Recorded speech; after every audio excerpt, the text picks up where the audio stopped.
and a good friend. I haven't talked to him in a long time. I'm glad to see that he is okay and he is still doing college football. Bill Connelly, SB Nation, joins us. Bill, how are you, man? I'm good. How are you? Oh, we're doing good. It's a pleasure to talk to you. College football week 3 is underway. We've got a couple of games tonight, but how would you, looking at what has happened so far in the 3 weeks, and even with the Ohio State mess with Urban Meyer, the first 2 weeks of college football, how would you classify it? Not very full of surprises, I'll say that much. Top teams that the teams we expected to be the top teams have been the top teams so far. And after that, it's kind of window dressing. So, yeah, we're kind of waiting for the first really, disruptive weekend of the season. We haven't had it just yet. And we've got here in South Florida, of course, we've got the University of Miami, we've got the Hurricanes, Mark Richt, a lot of Florida State fans here, a lot of UF fans, a lot of Florida, college football in South Florida and Florida in general. We got some diehards here, Bill, and I know there's a lot of Florida State listeners right now, a lot of Florida State viewers that want to know what the hell is wrong with Florida State. Is there something wrong with Florida State? Yeah, there's plenty wrong at the moment, but the question is, how fixable is it in the short term? And I think, at a whole, a lot of the things are pretty fixable. I don't think, I think as time goes on, DeAndre Francois will look more and more familiar with the offense he's trying to run. I can't really make myself worry all that much about the defense. They start slow and then they're fine after that. But the offensive line has been a blatant issue, and it's something that, we saw in previous years. We're really seeing it this year, and everything stems from that. It's amazing how much harder it is for a quarterback in a new system to make the right read when he's not getting any blocking, or, when he's in 2nd and 9 really quickly. The run game has just been abysmal so far, and I think that's been the trigger for everything else that has kind of beset the Florida State offense. And how about UF? It's, first of all, Florida State's schedule doesn't get any easier. It gets harder as the season goes on, so it'll be very interesting to see how they finish up the year and go into these next couple of weeks. But UF, you talk about all these off-field issues to start the season. Dan Mullen comes in, all these athletes, and yet they lay an egg against Kentucky. Are there fixable issues at Florida? Yeah, I don't see. Other than the fact that they're, the big plays are giving up are a little on the too big side. I don't really necessarily see any incredibly, just fatal flaws that are going to prevent this team from eventually getting to 6 wins at least. And that would be improvement after last year. But I do think that last week, they just ran into a Kentucky team that knew itself a little better. Benny Snell, since about midseason last year, has been absolutely on fire. He struggled at the beginning of last year. Or his line struggled, I should say. And since then, they have him to lean on, and Florida doesn't really know what it has to lean on yet. I think that made the difference down the stretch. And of course, Bill Connelly joining us, SB Nation. When it comes to college football, he is running for college football commissioner, and you got my vote, by the way, there, Bill Connelly. Miami is the other hot mess team here. Listen, it's great. They beat up on a high school team last week. They covered the 61 points, 61.5 points. But they still continue to move along in a schedule with a lot of question marks at quarterback. Is that the biggest issue we're looking at with this team? Oh yeah, that's it was. I was very curious what Malik Rozier would come out of the gates. How he would end up playing here at the start of the year, because the end of last year wasn't all his fault. Obviously opponents started to figure him out a little bit, but also his weapons started disappearing, or Amon Richards was on one leg, and all these other things he had going against him at the end of the year. I was curious if a fresh start and better, more healthy guys around him would make a big difference. And then he started to make all the same Malik Rozier mistakes that we saw at the end of last year against LSU. I think, until that changes against a good opponent, it's going to be a problem. The Miami defense is mostly fine. There were 3 or 4 iffy plays against LSU, but for the most part, they kind of did their job there. Just a couple glitches in the second quarter. And the run game is at least efficient. There's no big play presence in the run game so far. And the passing game has just been bad. And so I don't know how that changes in the short term. You've got enough weapons that it's kind of on the quarterback at the moment. Yeah, and they're going on the road Toledo this weekend, a team that kicked their ass in the first half last year, and it was the defense that helped them come back to win that game. So this is going to be a good road test for Miami, and maybe it's good that they get out of South Florida and they hit the road as they take on Toledo. And tonight we've got a couple of games that have had to be moved because of Hurricane Florence. And I'm excited to watch Boston College because it's the first time they've actually had a chance to play anybody. Wake Forest is not. Who did they play? I think was it UMass and Holy Cross. This is going to be a real test for BC. What do you like in this game? What don't you like in this game? Well, I do like that we're going to get to see Boston College get tested. I mean, they've been dominant so far against very, very iffy competition, and a lot of times I think we underplay that a little bit, because if you handle your business that early, even against iffy teams, that is a very good sign that you'll be able to handle your business late too. A lot of these programs that have dominated iffy teams, well, a lot haven't, and so I think it still says something when you treat bad teams like they're bad teams. And I think Boston College has been very good in that regard. But yeah, Wake is absolutely a step up. Obviously, their quarterback situation is still kind of weird. I think the starter Hinton is still suspended, if I remember correctly. Right. But they've still moved the ball pretty well overall. They'll be able to test the Boston College defense in a way that it absolutely has been tested. And we'll get to finally see. I know a lot of people were pretty high on BC before the season started, and they've done nothing to dissuade that so far. But now we get a chance to actually see what they're made of a little bit. Yeah, and the line movement in this game, the over and under really seems to be where the money is being placed here. We've got an awful lot of people thinking, with the weather conditions, a 5:30 start, two teams that love to run the ball. They don't anticipate an awful lot of scoring in this game. The over-under somewhere around 54, 55. You think that's the smart way to look at this game? Yeah, it would be. That feels like pretty good money right there. I would expect something most likely in the 40s. And I mean, last week, especially, the under was the safest bet in college football last year. Someone was 32-12 or something like that. With the under, with the weather and all these other things going on. So yeah, I would say that's. I think Boston College handles its business again, but I do think it's going to be reasonably low scoring. Yeah. You start averaging 215 yards on the ground, then there's not going to be an awful lot of scoring going on here. Bill Connelly, SB Nation, joining us. All right, Bill, I want to play a little overrated, underrated game with you if I could, because here we are, week 3. And there's always a lot of, especially public overreaction to what they've witnessed over the first couple of weeks. There's people that are just riding on the history and the legacy of some of these programs, and they're not taking a look at some of these teams for what they truly are. So I'm going to give you a bunch of names. I want you to tell me if you think they're overrated or underrated. And I'm going to start with everybody's favorite, Clemson Tigers. Are they overrated or are they being underrated right now?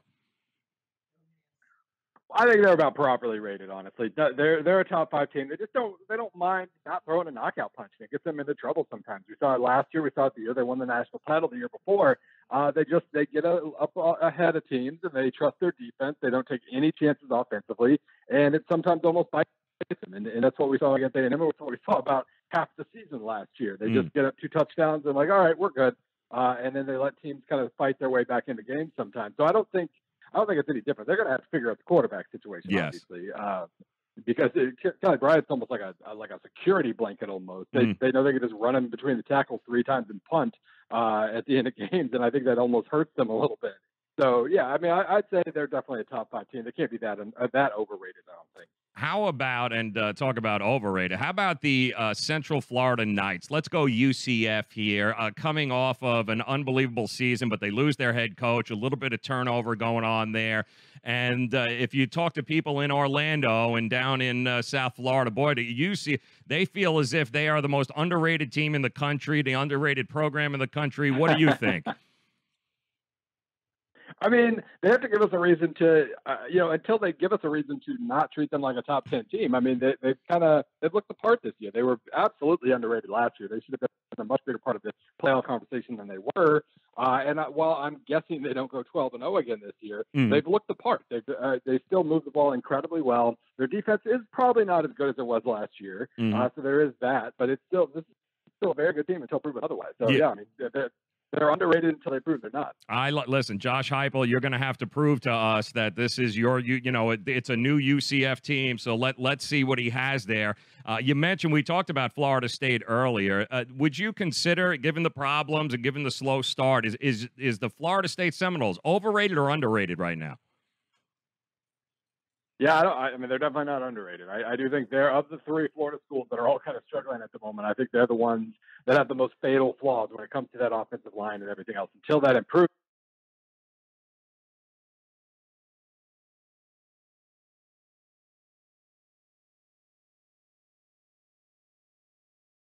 or they might be underdogs about the last 8 games of a year. So they've got to be really careful here. And I think Miami still has a good defense to lean on. I think Florida is at least decent everywhere, if not particularly great at anything. Florida State's got a massive weakness up front, and until that changes, they're definitely not underrated. And of course, the Auburn Tigers too. That's next on my list. We're always hearing about how Auburn is, the little redheaded stepkid of Alabama in the SEC.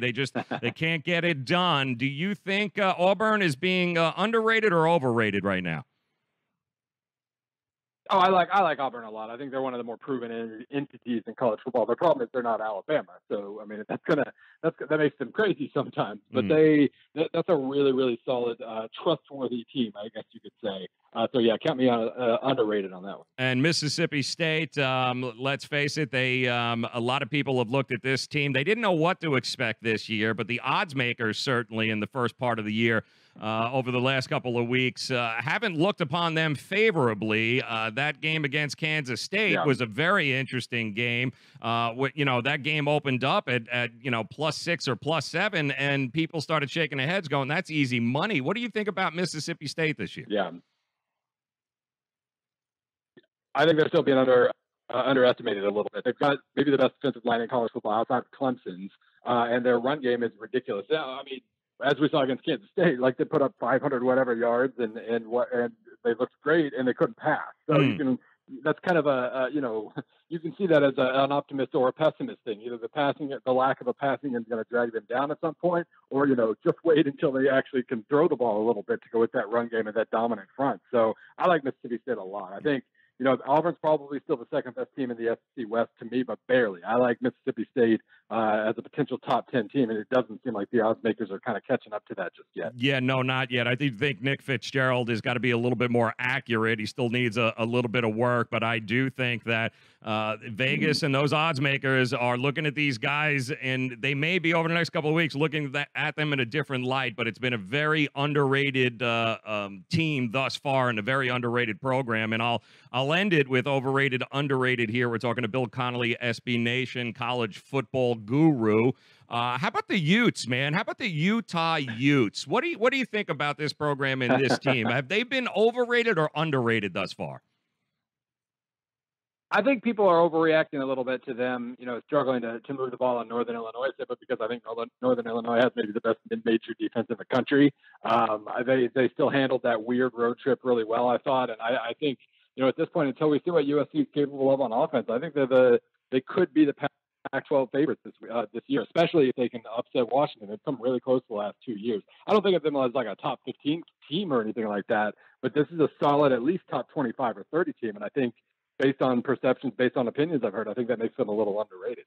And, of course, we got the big game. You've got USC and Texas this weekend, and I don't know. There's going to be a lot of people right now. I'm looking at the numbers in this game over the week, and there's a lot of people overreacting to USC's loss to Stanford. And then, of course, Texas coming in and people going, Texas is it's awful. Tom Herman can't get it right there. What do you think about this USC versus Texas matchup? 8 o'clock. It's going to be Saturday over here. Who do you think is the more underrated team in that game? The problem with that question is just that Texas is two different teams. When it gets to be an underdog, Texas, Tom Herman teams, when he gets to coach as an underdog, are tremendous. They get their A+ effort every single time when they're in that underdog scenario. And then when they're favorites, they're listless. It was this way the second year at Houston. It was this good way last year at Texas, and now it's this year so far as well. But they do get to, even though I think they're a slight favorite now, they're going to be able to play that underdog card a little bit with the big game in town. And I would assume that means they put up really good, a much better, at least, effort on the field. So I guess I guess that means I'm leaning Texas, but I'm not. I don't feel incredibly comfortable about that. And give me one before I let you go here, Bill Connelly, SB Nation. Futures, talking about futures right now and the prices that we're seeing across the board. Obviously, Alabama is going to be up there. Clemson, Georgia. Do you think there is a team that, you know, may just shock the world this year that nobody is talking about, could end up winning it all? It's always in college football, especially. It's always hard to predict that, just because it's usually, you know, the powers that be remain the powers that be. But I do think Mississippi State's a team worth keeping an eye on in that regard. They have obviously the path to make a run, even if they lose a game along the way. And they're like 50-1, I think, in terms of national title odds right now. So I'm still picking Bama, of course. Right. But if you're looking for a decent, you know, in that 20 to 50 or 75-1 or whatever range, I think Mississippi State is a lot more well put together than people realize, and they could do some damage. Yeah, they can. They opened up 125 to start the season just before it opened up. So, again, one of the very underrated teams and underrated programs that could shock the world. You never know. All right, Bill Connelly, thank you so very much for taking a couple of minutes out, my friend. We got some football tonight. We got it over the weekend. Be well, man. I look forward to doing this again real soon, man. Thanks so much. Absolutely.